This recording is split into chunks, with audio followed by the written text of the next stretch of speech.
بسم اللہ الرحمن الرحیم۔ جو شخص آپ کے نصیب میں ہوگا تو یہ علاماتیں ضرور ظاہر ہوں گی۔ اگر اللہ نے تمہارے دل میں کسی کی چاہت کا بیج بویا ہے تو اس چاہت کو تم تک پہنچانے کے راستے بھی بنائے ہوں گے۔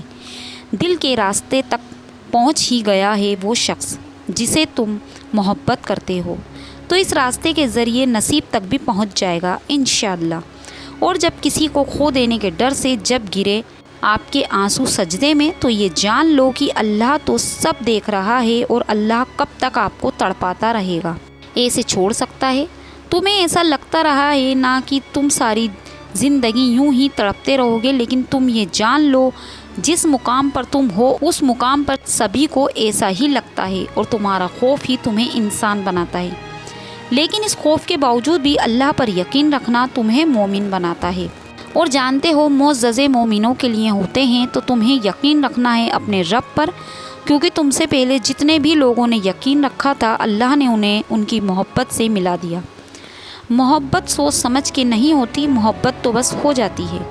اب اس میں آپ کو تکلیف ملے یا خوشی ملے، پیچھے مت ہٹو، اللہ سے دعا مانگتے رہو، اللہ سنتا ہے اور تمہاری ساری عرضیوں کو، اور وہ بھی بہتر جانتا ہے کہ تمہیں کب کہاں اور کیسے نوازنا ہے۔ اور جو شخص آپ کے نصیب میں ہوگا، اللہ کی طرف سے کچھ خاص علاماتیں ضرور آپ کو نظر آئیں گی۔ جو رب تمہارے دل میں کسی کی محبت کو ڈال سکتا ہے اور لبوں پر دعا کا خیال لا سکتا ہے، تو وہ تمہارے نصیب میں بھی تمہاری چاہت لکھنے پر قادر ہے۔ دل کا بار بار ایک ہی دعا کے لیے اللہ کے سامنے رونا اتفاق تو نہیں ہوتا۔ اگر اسے تمہاری چاہت نہ دینی ہوتی تو وہ اب تک تمہیں اس راستے سے ہٹا چکا ہوتا۔ اور سب سے بڑی علامت تو یہ ہے کہ تمہیں تمہاری محبت سے ملنے کی کوئی صورت نہیں، پھر بھی یہ لگ رہا ہو کہ اللہ کوئی معجزہ کرے گا۔ اور جانتے ہو اگر کوئی شخص ہمارے نصیب میں نہ ہوتا تو اللہ یوں بار بار اس کو دعاؤں میں مانگنے کی توفیق ہمیں نہیں دیتا۔ اور پتہ ہے آپ کو قیامت تک محفوظ رہتی ہے وہ چاہتیں جو وقت تہجد کے مانگی جاتی ہیں۔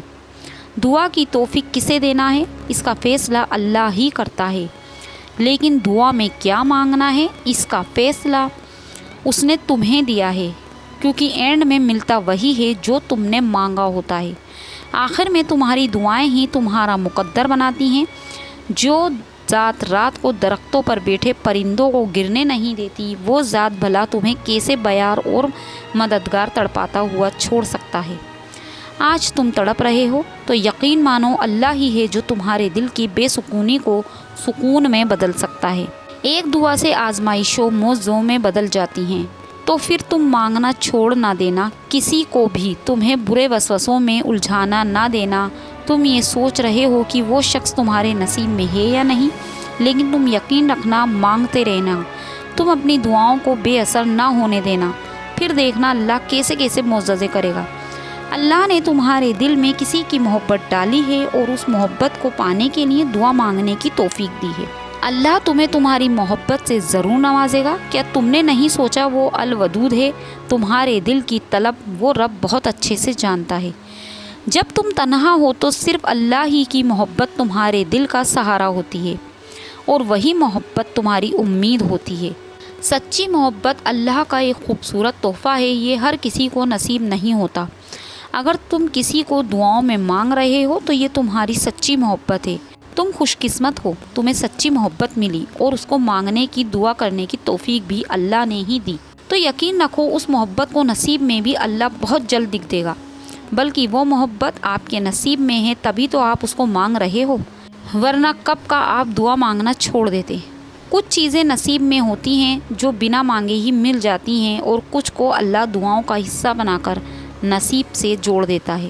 ملنا انہوں نے بھی نصیب سے ہی ہوتا ہے، لیکن ملتی وہ دعاؤں کے بعد ہیں۔ جتنا پکا یقین اتنے پکے معجزے۔